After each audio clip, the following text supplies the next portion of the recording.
Hello students, कैसा चल रहा है सब। आई होप पिछले लेक्चर का रिवीजन आप लोगों ने कर लिया होगा। तो आज लेक्चर नंबर 2 स्टार्ट करेंगे, जिसमें हम करेंगे न्यूमेरिकल्स ऑन कूलम्स लॉ। तो थोड़े बहुत न्यूमेरिकल हमने पिछले लेक्चर में भी करे थे, तो आज थोड़े और इंटरेस्टिंग न्यूमेरिकल हम यहाँ पे करेंगे। तो स्टार्ट करते हैं। पहला न्यूमेरिकल है, इसमें 4 इक्वल चार्जेस, मान लो 4 equal charges small q are placed at corners of a square of side L। 4 equal charges, इस तरीके से एक स्क्वायर बना देते हैं। एक स्क्वायर के कॉर्नर पे 4 इक्वल चार्जेस इस तरीके से रखे हुए हैं, और इस स्क्वायर का जो साइड है वो हमें L दे रखा है। ठीक है, हमें फाइंड करना है, find net force on any charge. किसी भी चार्ज पे हमें नेट फोर्स फाइंड करना है। इन चारों में से कोई भी एक चार्ज ले लो, उस पे हमें नेट फोर्स कितना आएगा वो फाइंड करना है। तो देखो स्टार्ट करते हैं। यहां पर क्या होगा, जैसे मान लो मैं ये वाला चार्ज ले लेता हूं, तो इस वाले चार्ज पे ये जो स्मॉल क्यू है, ये इस चार्ज को अपने से दूर भगाएगा ऐसे कपैक, इसको नाम दे दिया F1 का। ये स्मॉल क्यू भी अपने से दूर भगाएगा, इसको नाम दे दिया F2 का। ये स्मॉल क्यू भी इसको अपने से दूर भगाएगा, इसको नाम दे देते हैं F3 का। तो तीनों चार्जेस इस स्मॉल क्यू को रिपेल करेंगे, क्योंकि सारे चार्जेस का साइन सेम है। इसने इसको रिपेल किया, ऊपर वाले ने भी रिपेल किया, इसने भी रिपेल किया। अब ये F1, F2 और F3, इनकी मैं वैल्यू तुम्हें बता देता हूं। जैसे मान लो F1 है स्मॉल क्यू, इन दोनों पे जो फोर्स है वो F1 है। तो दोनों के बीच का जो डिस्टेंस है वो L है, साइड ऑफ द स्क्वायर। तो इसका जो फॉर्मूला बनेगा KQ²/L²। सेम यही आएगा F2 के लिए भी। F1 और F2 दोनों की वैल्यू सेम आएगी, क्योंकि F1 भी दोनों चार्ज के बीच का डिस्टेंस L है, यहां पर भी दोनों चार्ज के बीच का डिस्टेंस L है। तो F1 और F2 की वैल्यू तो सेम आ रही है, लेकिन F3 की थोड़ी अलग आएगी। F3 की अलग क्यों आएगी, क्योंकि F3 है स्मॉल क्यू, डिस्टेंस हो जाएगा √2L। डिस्टेंस यहां पे पाइथागोरस थ्योरम से निकालेंगे। स्मॉल क्यू और स्मॉल क्यू के बीच का डिस्टेंस √2L यहां पे निकालेंगे पाइथागोरस थ्योरम से। ठीक है, तो F3 हो जाएगा KQ²/√2L का स्क्वायर। तो ये आ जाएगा KQ²/2L²। तो हमने F1, F2 और F3 तीनों की वैल्यू यहां पे निकाल ली है। अब ये जो F3 है, ये कितना एंगल बना रहा है, ये एंगल देखते हैं। ये एंगल बना रहा है 45 डिग्री का। F3 जो यहाँ पे एंगल बना रहा है वो 45 डिग्री का एंगल बना रहा है हॉरिजॉन्टल के साथ, क्योंकि जो स्क्वायर का डायगोनल होता है वो 45 डिग्री एंगल बनाता है। क्योंकि पूरा 90 डिग्री है तो आधा 45 डिग्री हो जाएगा। अब इस F3 को अगर कॉम्पोनेंट्स में ब्रेक करोगे तो देखो कैसे आएगा। इधर F2 तो है ही, F3 का हो जाएगा F3 cos 45। ठीक है, नीचे F1 तो पहले से ही था, और साथ में एक क्या आ गया, F3 sin 45। अब ये जो नेट फोर्स यहां से आएगा उसको वेक्टर की फॉर्म में लिखते हैं। चलो नेट फोर्स को लिखते हैं वेक्टर की फॉर्म में। तो पहले लेफ्ट साइड वाले फोर्स को दिखाते हैं। तो ये है F2 प्लस F3 cos 45 और माइनस का i कैप, क्योंकि नेगेटिव x डायरेक्शन को माइनस i कैप से दिखाते हैं। सेम ऐसे नेगेटिव y डायरेक्शन को माइनस j कैप से दिखाएंगे। तो ये हो जाएगा minus F1 plus F3 sign 45 और आ जाएगा j कैप। ठीक है, अब इनकी वैल्यू पुट करते हैं। F2 की वैल्यू हमारे पास कितनी है, KQ²/L² प्लस बाहर माइनस का साइन आएगा, और F3 की वैल्यू हमारे पास है KQ²/2L²। cos 45 होता है 1/√2।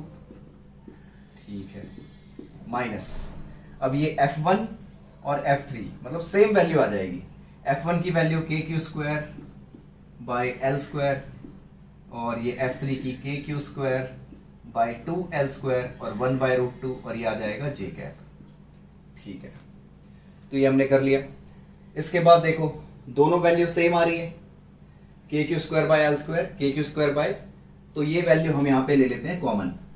तो KQ² by L² plus KQ² by 2√2L²। ये चीज मैंने कॉमन ले ली, अंदर आ जाएगा -i और -j। ठीक है, इसको थोड़ा रब कर देते हैं साइड में।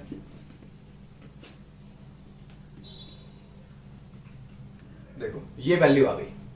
अब ये तो हमारा जो फोर्स है वो वेक्टर की फॉर्म में आया, ये जो नेट फोर्स है वो वेक्टर की फॉर्म में आया।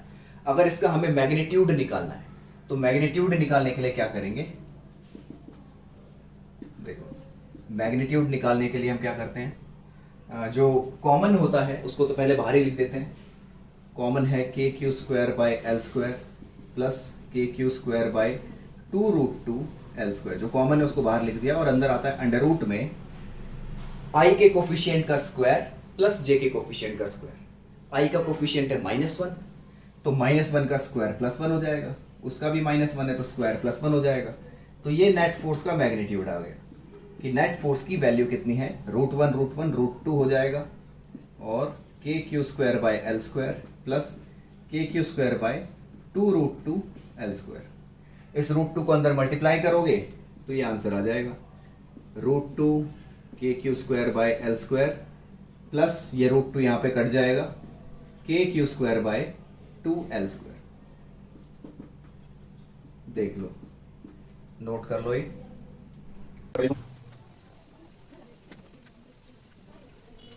अब जरा इसी क्वेश्चन में देखो, इसी क्वेश्चन में अगर हमें ये जो स्क्वायर था, स्क्वायर के सेंटर पे कोई चार्ज दे देते, मान लो स्मॉल क्यू कॉर्नर्स पे तो है ही, साथ में सेंटर पे भी एक चार्ज दे दिया, तो पूछा है सेंटर पे कितना फोर्स लगेगा, सेंटर वाले चार्ज पे क्या फोर्स लगेगा। तो भाई इसको इस तरीके से समझो कि ये पूरा डिस्टेंस तो आ जाएगा √2L। ये जो डायगोनल है, डायगोनल हो जाएगा √2L। ठीक है, और डायगोनल का हाफ, क्योंकि हमें इस स्मॉल क्यू पे निकालना है फोर्स, तो ये सभी चार्जेस का डिस्टेंस इस स्मॉल क्यू से सेम होगा और वो कितना होगा, √2L का हाफ, डायगोनल का हाफ। तो ये डिस्टेंस r को मैं ले लेता हूं √2L का हाफ, तो ये L/√2 हो जाएगा। तो डिस्टेंस सभी का सेम है, ये r, ये r, ये r, ये r। अब ये वाला स्मॉल क्यू इस स्मॉल क्यू को इधर रिपेल करेगा, नाम ले लेते हैं F1 या खाली F रहने दो। ये स्मॉल क्यू भी इसको रिपेल करेगा, तो ये दोनों F कट जाएंगे क्योंकि दोनों फोर्स सेम ही आ रहे हैं। Small Q distance r, small Q distance r, दोनों फोर्स सेम आ रहे हैं, कट जाएंगे। यहां से भी सेम यही होगा, ये स्मॉल क्यू इसको रिपेल करेगा, ये स्मॉल क्यू रिपेल करेगा, ये फोर्स भी सेम आएंगे, ये भी कैंसिल हो जाएंगे। तो सेंटर वाले जो चार्ज है उस पे नेट फोर्स आएगा, नेट फोर्स ऑन चार्ज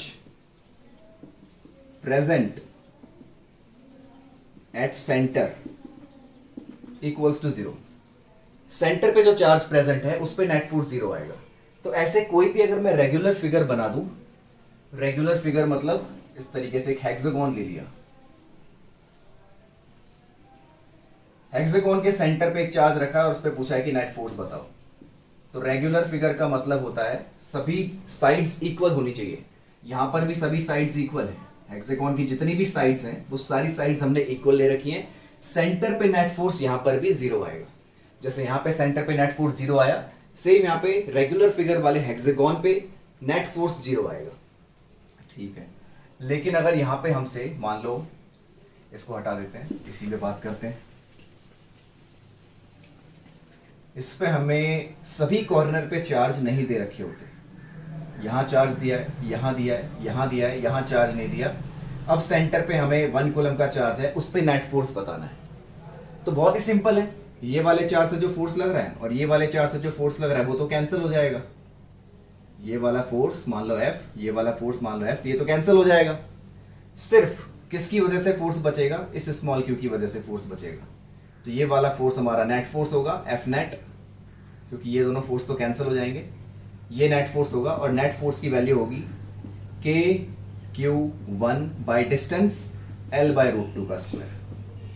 तो ये हो जाएगा KQ √2² 2 ऊपर जाए तो ये आ जाएगा नेट फोर्स। यहां पे अगर सेंटर पे 1 कूलम पे जो नेट फोर्स निकालना है तो वो उस तरीके से निकलेगा, क्योंकि ये दोनों चार्ज पे जो फोर्स लगाएंगे वो कैंसिल हो जाएगा, सिर्फ इसका फोर्स आएगा। सेम यहाँ पे आ जाओ। तो इस हेक्सागोन के सेंटर पे एक स्मॉल क्यू का चार्ज रखा हुआ है, बीचों बीच सेंटर पे एक स्मॉल क्यू का चार्ज रखा है, उस पे हमें नेट फोर्स बताना है। तो ये जो ऊपर वाला कैपिटल क्यू है और जो नीचे वाला कैपिटल क्यू है वो तो एक दूसरे के फोर्स को कैंसिल कर देंगे, क्योंकि ये कैपिटल क्यू नीचे की तरफ फोर्स लगाएगा के क्यू क्यू बाय ये जो भी डिस्टेंस होगा आर स्क्वायर, ये कैपिटल क्यू भी सेम फोर्स लगाएगा, दोनों कैंसिल कर देंगे, ये दोनों भी फोर्स लगा के कैंसिल कर देंगे एक दूसरे को, ये भी जो फोर्स लगाएंगे एक दूसरे को कैंसिल कर देंगे, क्योंकि जो हमारा ये चार्ज है वो बीचों बीच रखा हुआ है, तो ये इसको रिपेल कर रहा है, ये रिपेल कर रहा है सेम फोर्स से। तो नेट फोर्स सिर्फ इस चार्ज की वजह से आएगा, तो हमें एक अकेले चार्ज की वजह से फोर्स निकालना है। तो यहाँ पे नेट फोर्स क्या हो जाएगा, यहाँ पे नेट फोर्स हो जाएगा के क्यू क्यू बाय, अब ये जो डिस्टेंस होगा, मान लो साइड हमने एल ले रखी है तो सभी साइड एल होगी और ये भी एल होता है हेक्सागोन में, तो के Q Q by L square. तो ये आ जाएगा नेट फोर्स, हमें सिर्फ एक चार्ज की वजह से निकालना पड़ा, बाकी चार्जेस की वजह से तो कैंसिल हो जा रहा था। तो इसको भी नोट कर लो, ठीक है। तो इसको रब करते हैं, आते हैं नेक्स्ट क्वेश्चन पे।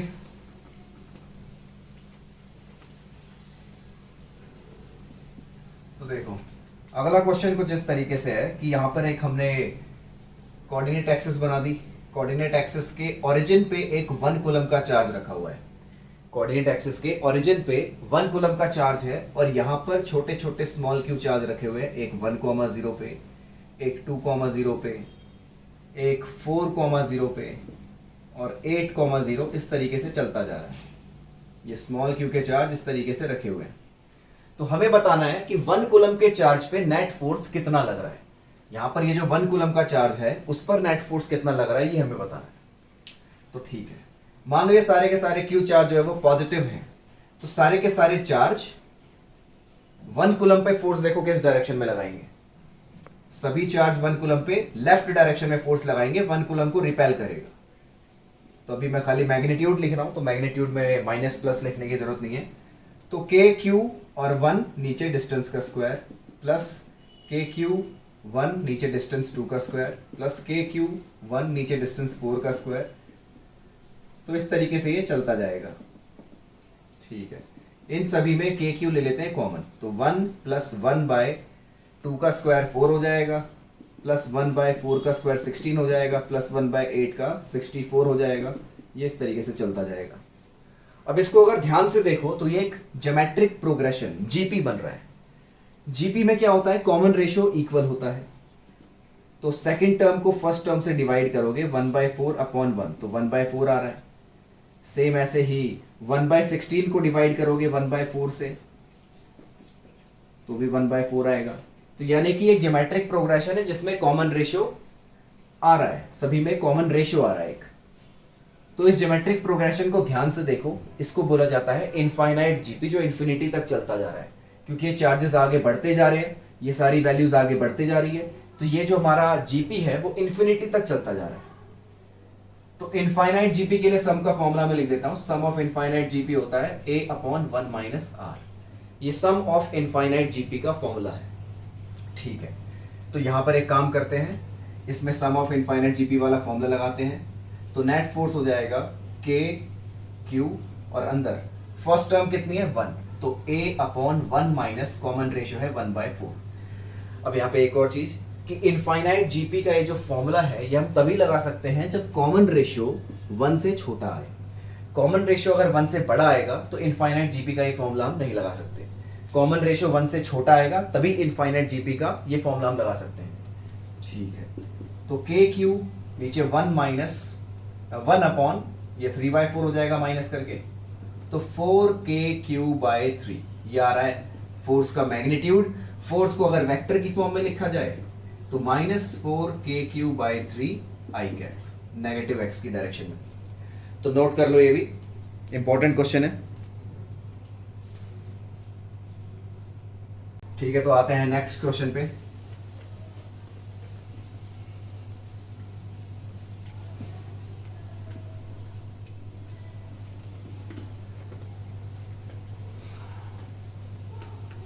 देखो मान लो यहां पे कुछ 2 चार्ज रखे हुए हैं, मान लो यहाँ पे इस तरीके से दो चार्ज रखे हुए हैं, एक कैपिटल क्यू और ये भी कैपिटल क्यू है, और इसके मिडल में एक स्मॉल क्यू का चार्ज रखा है। मिडल में एक मैंने स्मॉल क्यू का चार्ज रख लिया, और यहाँ पर हमें क्या करना है, यहाँ पे स्मॉल क्यू वाले चार्ज को हल्का सा हमें डिस्प्लेस करना है। इस स्मॉल क्यू को हल्का सा या तो राइट में डिस्प्लेस करो या तो हल्का सा लेफ्ट में डिस्प्लेस करो। तीनों के तीनों चार्ज पॉजिटिव हैं। स्मॉल क्यू को हल्का सा डिस्प्लेस करना है। यहां से क्या होगा, यहां से ये ऑसिलेट करना शुरू कर देगा, और स्मॉल क्यू अगर ऑसिलेट करना शुरू कर देगा तो वहां से हम फिर स्मॉल क्यू का टाइम पीरियड निकाल सकते हैं। तो क्वेश्चन में पूछा है कि स्मॉल क्यू को अगर हल्का सा डिस्प्लेस किया जाए तो बताओ इसका टाइम पीरियड कितना होगा। ठीक है, तो स्टार्ट करते हैं। मान लो इसको मैंने हल्का सा डिस्प्लेस कर दिया, एक्स इतना। अच्छा, ये ऑसिलेट कैसे करेगा ये भी बता देता हूं। जैसे ये स्मॉल क्यू को अगर मैं इधर डिस्प्लेस करूंगा तो ये कैपिटल क्यू क्या करेगा, इस स्मॉल क्यू को रिपेल करेगा, पीछे की तरफ भगाएगा। ये कैपिटल क्यू पीछे की तरफ भगाएगा।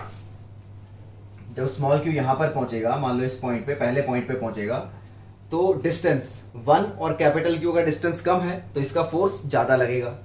इनका डिस्टेंस ज्यादा है तो ये वाला फोर्स कम लगेगा। तो 1 पे नेट फोर्स लगेगा लेफ्ट की तरफ, कैपिटल क्यू उसको लेफ्ट की तरफ भगा देगा। जब ये भागते भागते यहां पहुंचेगा तब ये कैपिटल क्यू का फोर्स ज्यादा हो जाएगा, ये वापस उसको उधर भगाएगा। तो ये प्रोसेस चलता जाएगा, ये बीच में ऑसिलेट होता जाएगा। ठीक है, अब ये कैपिटल, ये जो एक्स है ये मैंने तुम्हें थोड़ा बड़ा बना के दिखाया है, ये बहुत ही स्मॉल डिस्प्लेसमेंट इन्होंने बोला है। और दोनों चार्ज के बीच का डिस्टेंस ले लेते हैं 2a। दोनों चार्ज के बीच का डिस्टेंस यहाँ पे 2a है। ठीक है, तो जब ये इस पहले पॉइंट पे पहुंचा तो इस पे हम नेट फोर्स निकाल लेते हैं। ये कैपिटल क्यू इसको मान लो इधर रिपेल कर रहा है, इसको F1 नाम दे दिया। ये कैपिटल क्यू इधर रिपेल कर रहा है, इसको F2 नाम दे दिया। ठीक है, तो इस पर अब नेट फोर्स निकाल लेते हैं। तो नेट फोर्स हो जाएगा, कौन सा फोर्स ज्यादा है, F2 वाला ज्यादा है, तो मैं F2 माइनस F1 इसको लिख देता हूं। F2 है K capital Q small q by. अब देखो, जब ये इस पॉइंट पे पहुंच गया है, इस पॉइंट पे जब हमने इसको डिस्प्लेस करके इस पॉइंट पे ले आए, तो कैपिटल Q और स्मॉल q के बीच का डिस्टेंस कितना है, a माइनस एक्स। ये डिस्टेंस हो जाएगा a माइनस एक्स। तो k Q Q by a minus x का स्क्वायर। ठीक है, अब स्मॉल q और कैपिटल Q इन दोनों के बीच का डिस्टेंस हो जाएगा a plus x minus K Q Q, और नीचे आ जाएगा a प्लस एक्स का स्क्वायर। ठीक है, अब इसको सॉल्व करते हैं। k capital Q small q common, यहाँ आ जाएगा 1 बाय a माइनस एक्स का square minus 1 upon a plus x का स्क्वायर। ठीक है, तो ये एलसीएम लेके सॉल्व कर देते हैं।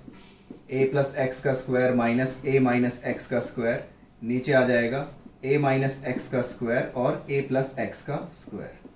ठीक है, अब अगले स्टेप में देखो, k क्यू क्यू। अब इसको अगर हम होल स्क्वायर खोलेंगे तो a square plus x square plus 2ax, ये भी a square plus x square minus 2ax। तो ऊपर जो जो चीजें कटेंगी वो काट के मैं डायरेक्ट वैल्यू लिख देता हूं, 4ax आएगा ऊपर। और नीचे देखो a minus x into a plus x, इस पूरे का मैं होल स्क्वायर लिख सकता हूं। a माइनस एक्स का भी होल स्क्वायर है, इसका भी होल स्क्वायर है, दोनों को एक साथ लिख दिया, होल स्क्वायर। ठीक है, तो यहां से हमारा नेट फोर्स आया k क्यू क्यू 4ax, और नीचे आ जाएगा a square minus x square का होल स्क्वायर। अब देखो, हमें पता है कि जो a है वो x से बहुत ही ज्यादा बड़ा है। अगर a x से बहुत ज्यादा बड़ा है तो a के कंपैरिजन में x को नेग्लेक्ट कर दिया जाएगा। a x से अगर बहुत ज्यादा बड़ा है तो एक मान लो एक बहुत बड़ा समुद्र है जिसमें से एक लोटा पानी हमें बाहर निकालना है। x मान लो एक लोटा पानी है, तो समुद्र में से एक लोटा पानी बाहर निकालेंगे, उससे कोई फर्क नहीं पड़ेगा। तो यानी कहने का मतलब है नेट फोर्स हो जाएगा 4k क्यू क्यू ax, और नीचे a square minus x square को a स्क्वायर ही लिख देंगे, x स्क्वायर को नेग्लेक्ट कर देंगे। तो ये a की पावर 4 और एक a से कट जाएगा, तो 4k क्यू क्यू x नीचे a की पावर 4। ठीक है, अब ध्यान से देखो, जो इस स्मॉल q वाले चार्ज पे नेट फोर्स लग रहा है वो लेफ्ट डायरेक्शन में है, क्योंकि F2 वाला ज्यादा है, F1 वाला कम है। हमने डिस्प्लेस किया राइट में, नेट फोर्स लगा लेफ्ट में। तो हम इसको ऐसे भी लिख सकते हैं कि नेट फोर्स क्या हो जाएगा, 4k q Q by a की पावर 3 आएगा यहाँ पे, और यहाँ पे आ जाएगा माइनस एक्स।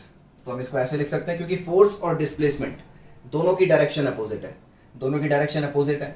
तो एसएचएम में यही होता था, फोर्स और डिस्प्लेसमेंट अगर अपोजिट डायरेक्शन में होते थे तब सिंपल हार्मोनिक मोशन होता था। ठीक है, तो नेट फोर्स को लिख देंगे मास इनटू एक्सेलरेशन, और यहाँ पे आ जाएगा 4k/q, नीचे a3, इधर आ जाएगा माइनस, मल्टीप्लाई में माइनस एक्स है, तो हमें माइनस एक्स बाय ए की वैल्यू निकालनी है। ये ए और ए सेम है, एक्सेलरेशन को चलो ए सी से दिखा देते हैं। तो ma3 नीचे 4k/q, इधर आ जाएगा माइनस एक्स बाय ए सी। अब अगला स्टेप क्या है, टाइम पीरियड निकालने के लिए हम पहले इसका मोड निकालते हैं। तो ma3 नीचे 4k/q, इधर आ जाएगा माइनस एक्स बाय ए सी का मोड, और टाइम पीरियड का फॉर्मूला होता है 2π mod minus x by acceleration. तो यहाँ से सिंपली टाइम पीरियड आ चुका है, इसकी वैल्यू है ma3 नीचे 4k/q। तो ये नोट कर लो, यहाँ पे हमने टाइम पीरियड निकाल दिया। तो ठीक है, इसको हटाते हैं, आते हैं नेक्स्ट क्वेश्चन पे।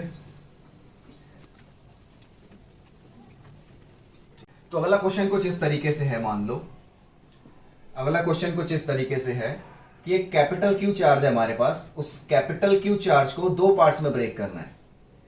तो ये मैंने दो पार्ट्स में ब्रेक कर दिया, एक स्मॉल क्यू और एक capital Q minus small Q.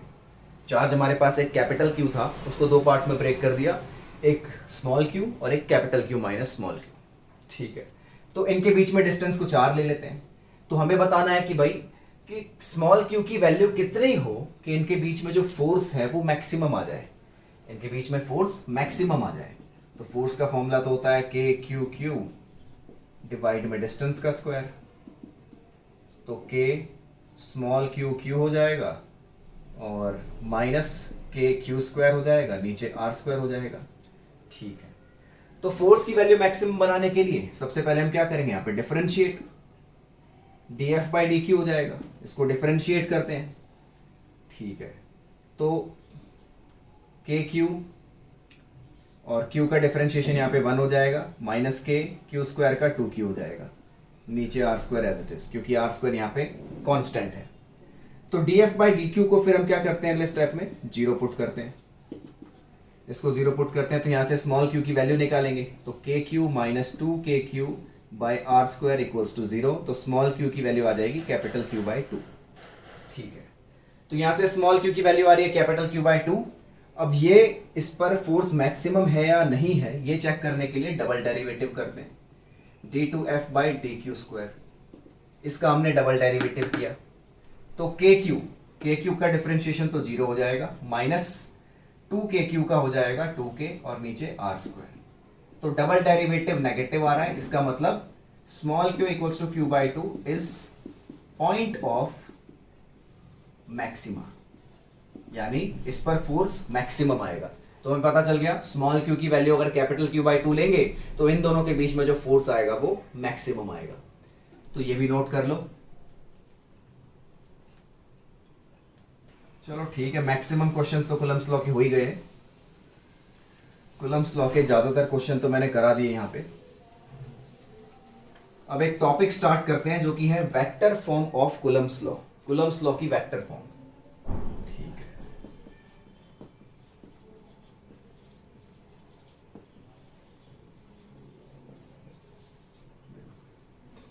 Vector form of Coulomb's law. तो यहां पर एक कोऑर्डिनेट एक्सिस लिया मैंने, कोऑर्डिनेट एक्सिस में एक चार्ज लेते हैं Q1 जिसको रखते हैं R1 पोजीशन पे, एक चार्ज लिया Q2 इसको रखा R2 पोजीशन पे। यहाँ पे R1 और R2 दोनों जो है वो Q1 और Q2 के पोजीशन वेक्टर है। तो यहाँ पे इन दोनों को अगर मिलाते हैं तो इसको मैं कुछ R वेक्टर मान लेता हूँ। चलो अब देखो थोड़ा बहुत यहाँ पे समझो, जो 11th क्लास में तुम लोगों ने पढ़ा होगा, यानी ट्राइंगल ऑफ वेक्टर एडिशन सबने पढ़ा है। ट्राइंगल ऑफ वेक्टर एडिशन क्या होता है, दो वेक्टर सेम ऑर्डर में है, जैसा कि यहाँ पे R1 वेक्टर और R वेक्टर दिख रहे हैं। दो वेक्टर अगर सेम ऑर्डर में है, सेम ऑर्डर का मतलब हेड और टेल आपस में टच होना चाहिए। तो R1 का हेड और R का टेल टच हो रहा है, तो R1 और R सेम ऑर्डर में है। दो वेक्टर अगर सेम ऑर्डर में होते हैं तो उनका सम तीसरे वेक्टर के बराबर होता है जो कि अपोजिट ऑर्डर में है। तो R1 और R दोनों सेम ऑर्डर में है, उनका सम तीसरे वेक्टर के बराबर जो अपोजिट ऑर्डर में है। तो यहां से हमें R वेक्टर की वैल्यू पता चल जाएगी।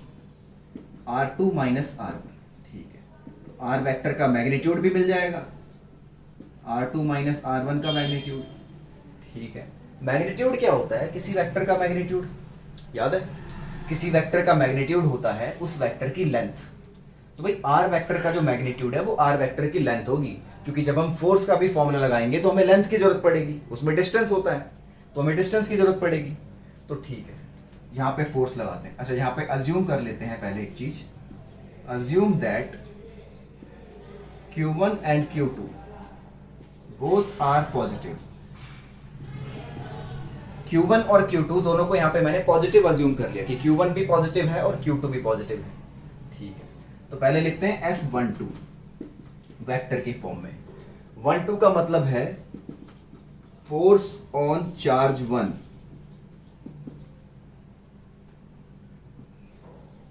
Due to charge 2।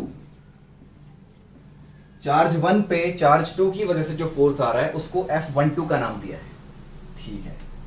तो चार्ज 1 पे फोर्स किस डायरेक्शन में लगेगा? ये Q2 1 को इधर रिपेल करेगा, ये F12 की डायरेक्शन है। ये जो Q2 है ये Q1 को इधर रिपेल करेगा। F12 का मतलब क्या है? 1 पे जो फोर्स लग रहा है तो 1 पे इस डायरेक्शन में फोर्स लगेगा, यानी R वेक्टर के अपोजिट डायरेक्शन में।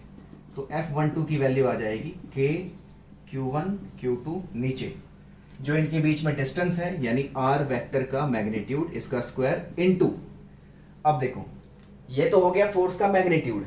फोर्स की डायरेक्शन कैसे पता चलेगी? डायरेक्शन है R वेक्टर के अपोजिट, जिसको हम दिखाएंगे माइनस आर कैप से। R वेक्टर के अपोजिट डायरेक्शन को हम दिखाएंगे माइनस आर कैप से। और पिछले साल तुम लोगों ने ये भी पढ़ा था कि किसी भी वेक्टर की डायरेक्शन यानी यूनिट वेक्टर कैसे निकाला जाता है? ऊपर वेक्टर आता है, नीचे वेक्टर का मैग्नीट्यूड आता है। तो R कैप को हम लिख सकते हैं R वेक्टर बाय R का मैग्नीट्यूड। तो अगले स्टेप में ये लिखेंगे K Q1 Q2, माइनस आगे ले जाते हैं, ऊपर R वेक्टर, नीचे R वेक्टर का मैग्नीट्यूड, और यहाँ पे R वेक्टर के मैग्नीट्यूड का स्क्वायर तो पहले से है ही। तो R वेक्टर के मैग्नीट्यूड का क्या हो जाएगा? क्यूब हो जाएगा। तो यहाँ से F12 आ जाएगा K Q1 Q2, और ऊपर आ जाएगा R वेक्टर। R वेक्टर को हम लिख सकते हैं R2 माइनस R1, तो R2 माइनस R1, नीचे R2 माइनस R1 वेक्टर के मैग्नीट्यूड का क्यूब। तो ये हमारी F12 की वैल्यू आ गई है, फोर्स ऑन 1 ड्यू टू 2। 1 पे 2 की वजह से ये फोर्स आ रहा है। इसके बाद देखो F21 यानी फोर्स ऑन 2 ड्यू टू 1, तो सेम ही आएगा, क्योंकि दो चार्जेस हैं वो एक दूसरे पे इक्वल फोर्स लगाते हैं, यानी ये जो फोर्स है वो म्यूचुअल होता है, दोनों पे सेम फोर्स लगता है, बस डायरेक्शन का थोड़ा चेंज आएगी यहाँ पे डायरेक्शन। तो ये हो जाएगा K Q1 Q2, और नीचे डिस्टेंस इनके बीच का R वेक्टर का स्क्वायर इनटू डायरेक्शन हो जाएगी पॉजिटिव R कैप, क्योंकि Q2 पे जो फोर्स लगेगा वो इस डायरेक्शन में लगेगा, R वेक्टर की डायरेक्शन में। F21 ये आएगा फोर्स ऑन 2 ड्यू टू 1, 2 वाले पे 1 की वजह से इस डायरेक्शन में फोर्स आएगा, ठीक है। तो F21 की वैल्यू देखो यहाँ से क्या आ जाएगी, K Q1 Q2, R cap को लिख देंगे R वेक्टर, और नीचे R वेक्टर के मैग्नीट्यूड का क्यूब हो जाएगा। तो यहाँ से F21 आ जाएगा K Q1 Q2 R2 minus R1, और नीचे R2 माइनस R1 के मैग्नीट्यूड का क्यूब। ये आ गया हमारा सेकंड वाले चार्ज पे force due to first charge. F12 हमने निकाल दिया, F21 निकाल दिया।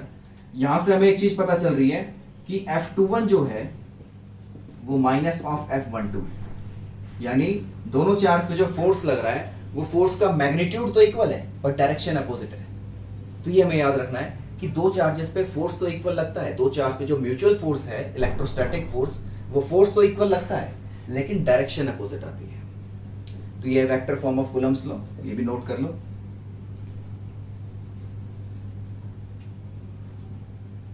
चलो ठीक है, हटा देते हैं इसको।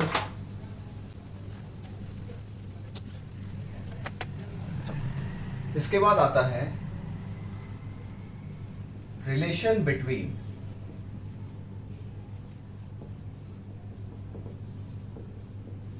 Gravitational force and electrostatic force. तो ग्रेविटेशनल फोर्स तो पिछले साल हमने पढ़ लिया 11th क्लास में, इलेक्ट्रोस्टैटिक फोर्स अभी पढ़ रहे हैं। तो ग्रेविटेशनल फोर्स और इलेक्ट्रोस्टैटिक फोर्स के बीच में रिलेशन क्या होता है ये हमें समझना है। तो रिलेशन क्या है? रिलेशन पहला तो सेम ही है, सिमिलैरिटी में आता है। जो पहली सिमिलैरिटी क्या है? पहली सिमिलैरिटी है कि दोनों ही इनवर्स स्क्वायर लॉ को फॉलो करते हैं। बोथ ओबे इनवर्स स्क्वायर लॉ, क्योंकि दोनों में क्या है? Force K Q1 Q2 by R square electrostatic force में, इलेक्ट्रोस्टैटिक फोर्स में हो गया K Q1 Q2 by R square, और ग्रेविटेशनल फोर्स में हो गया G M1 M2 bye R square. तो दोनों इनवर्स स्क्वायर लॉ को फॉलो कर रहे हैं, ओबे कर रहे हैं। ये पहली सिमिलैरिटी है। दूसरी सिमिलैरिटी, बोथ फोर्सेस, दोनों के दोनों डायरेक्टली प्रोपोर्शनल हैं।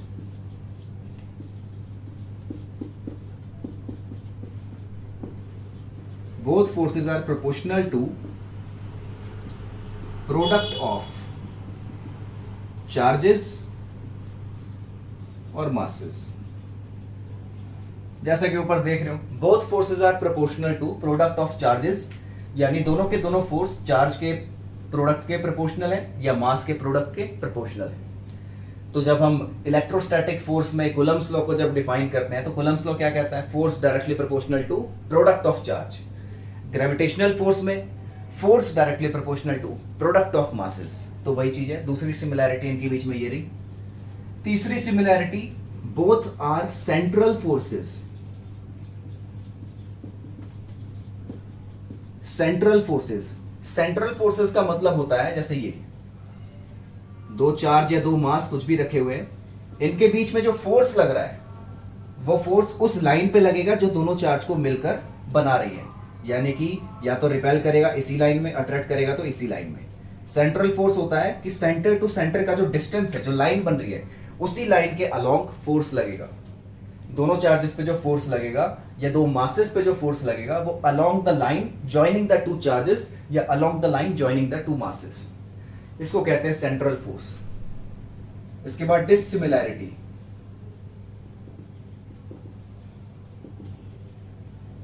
डिसिमिलैरिटी क्या हो गई कि एक तो ग्रेविटेशनल फोर्स जो है वो किसी मीडियम पे डिपेंड नहीं करता। Gravitational force does not depend on any medium. तो शॉर्ट में लिख देते हैं, gravitational force does not depend on any medium, यानी कि वाटर के अंदर जितना ग्रेविटेशनल फोर्स लग रहा है, एयर में भी उतना ही ग्रेविटेशनल फोर्स लगेगा, या किसी दूसरे मीडियम में भी उतना ही ग्रेविटेशनल फोर्स लगेगा। लेकिन जो इलेक्ट्रोस्टैटिक फोर्स है वो मीडियम पे डिपेंड करता है। एयर में इलेक्ट्रोस्टैटिक फोर्स की वैल्यू अलग है, उस पूरे सिस्टम को वाटर में ले गए तो इलेक्ट्रोस्टैटिक फोर्स की वैल्यू चेंज हो जाती है, पूरे सिस्टम को ग्लास में ले गए तो इलेक्ट्रोस्टैटिक फोर्स की वैल्यू चेंज हो जाती है। तो इलेक्ट्रोस्टैटिक फोर्स की जो वैल्यू है वो अलग अलग मीडियम में अलग अलग आती है। तो ये एक डिसिमिलैरिटी हो गई। दूसरा, जो ग्रेविटेशनल फोर्स है, gravitational force is always attractive in nature. जो ग्रेविटेशनल फोर्स है वो हमेशा अट्रैक्टिव होता है, और जो इलेक्ट्रोस्टैटिक फोर्स है वो अट्रैक्टिव भी होता है और रिपल्सिव भी होता है। ग्रेविटेशनल फोर्स हमेशा अट्रैक्टिव होता है। कभी भी तुमने ये नहीं सुना होगा कि सन ने किसी प्लेनेट को रिपेल कर दिया है। सन किसी भी प्लेनेट को अट्रैक्ट ही करता है, क्योंकि ग्रेविटेशनल फोर्स का नेचर ही यही है कि ग्रेविटेशनल फोर्स हमेशा अट्रैक्टिव होता है, और जो इलेक्ट्रोस्टैटिक फोर्स है वो अट्रैक्टिव भी होता है नेचर में और रिपल्सिव भी होता है। तो ये दूसरी डिसिमिलैरिटी है। और तीसरी डिसिमिलैरिटी आती है कि जो इलेक्ट्रोस्टैटिक फोर्स है उसकी वैल्यू ग्रेविटेशनल फोर्स से बहुत ज्यादा हाई होती है। इलेक्ट्रोस्टैटिक फोर्स की जो वैल्यू होती है वो ग्रेविटेशनल फोर्स से बहुत ज्यादा हाई होती है। तो इसके ऊपर एक छोटा सा क्वेश्चन तुम्हें समझा देता हूं जिससे तुम्हें अच्छे से समझ में आ जाएगा। तो ये नोट कर लो। चलो ठीक है, एक इसमें छोटा सा क्वेश्चन कराते हैं।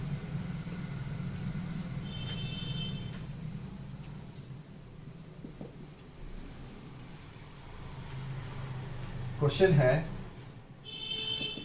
Find the ratio of electrostatic force and gravitational force between two electrons placed at some distance. दो इलेक्ट्रॉन है, दो इलेक्ट्रॉन को कुछ डिस्टेंस पे रखा गया है और उनके बीच में हमें ग्रेविटेशनल इलेक्ट्रोस्टैटिक फोर्स और ग्रेविटेशनल फोर्स का रेशो बताना है। तो मान लो दो इलेक्ट्रॉन इस तरीके से हैं और दो इलेक्ट्रॉन रखे हुए हैं, इनके बीच में डिस्टेंस r ले लेते हैं। इलेक्ट्रॉन का जो मास होता है वो होता है 9.1 इंटू 10 की पावर -31 kg और इलेक्ट्रॉन का जो चार्ज होता है वो होता है 1.6 इंटू 10 की पावर -19 कूलम नेगेटिव में। ठीक है, तो पहले निकालते हैं इनमें इलेक्ट्रोस्टैटिक फोर्स, जो कि आ जाएगा k E²/r²। k की वैल्यू हो जाएगी 9 इंटू 10 की पावर 9 और E 1.6 इंटू 10 की पावर -19 का स्क्वायर और नीचे आ जाएगा r²। तो r आ जाएगा, r² को r² ही रहने देते हैं। अब निकालते हैं ग्रेविटेशनल फोर्स, जो होता है G m1 m2/r²। तो G की वैल्यू 6.67 इंटू 10 की पावर -11 और m1 और m2 यानी दोनों इलेक्ट्रॉन का मास सेम ही है। ये हो जाएगा m1 m2 नीचे r²। दोनों को डिवाइड करते हैं, ऊपर इलेक्ट्रोस्टैटिक नीचे ग्रेविटेशनल। ठीक है, तो r² से r² तो कट जाएगा, बाकी वैल्यू डायरेक्ट लिखते हैं 9 इंटू 10 की पावर 9 और 1.6 इंटू 10 की पावर -19 का स्क्वायर और नीचे आ जाएगा 6.67 इंटू 10 की पावर -11 और 9.1 इंटू 10 की पावर -31 का स्क्वायर। तो खैर पूरा सॉल्व करने की जरूरत नहीं है, यहाँ पे मेन मैं दिखा देता हूँ। जैसे 9 इंटू 1.6 का स्क्वायर लिख देते हैं डायरेक्ट और नीचे 6.67 और 9.1 का स्क्वायर लिख देते हैं इंटू, अब ऊपर 10 की पावर 9 और 10 की पावर 38, तो 10 की पावर 9 और -38, नीचे 10 की पावर -11 और 10 की पावर -62। ठीक है, तो ये हो जाएगा 9 इंटू 1.6 का स्क्वायर नीचे 6.67 इंटू 9.1 का स्क्वायर इंटू 9 - 38, ये हो जाएगा -29। तो 10 की पावर -29 और नीचे आ रहा है 10 की पावर -73, तो -73 ऊपर जाके +73 हो जाएगा। तो इसको सॉल्व करेंगे तो ये आ जाएगा 9 इंटू 1.6 का स्क्वायर नीचे 6.67 9.1 का स्क्वायर इंटू 10 की पावर, ये आ जाएगा 9 10 11 12 13 यानी 44। तो देख लो FE/FG इसकी वैल्यू बहुत ज़्यादा आ रही है। FE/FG की वैल्यू बहुत ज़्यादा आ रही है, मतलब FE बहुत ज़्यादा बड़ा होगा और FG बहुत ज़्यादा कम होगा। तो इलेक्ट्रोस्टैटिक फोर्स जो है वो ग्रेविटेशनल फोर्स से बहुत ज़्यादा होता है। सेम इसी तरीके से अगर तुम प्रोटॉन के लिए करोगे तो प्रोटॉन में मास चेंज हो जाएगा, पर इलेक्ट्रोस्टैटिक फोर्स की वैल्यू अभी भी ग्रेविटेशनल फोर्स से बहुत ज़्यादा आएगी। तो ये नोट कर लो, बाकी हम पढ़ेंगे अगले लेक्चर में, लेक्चर नंबर 3 में।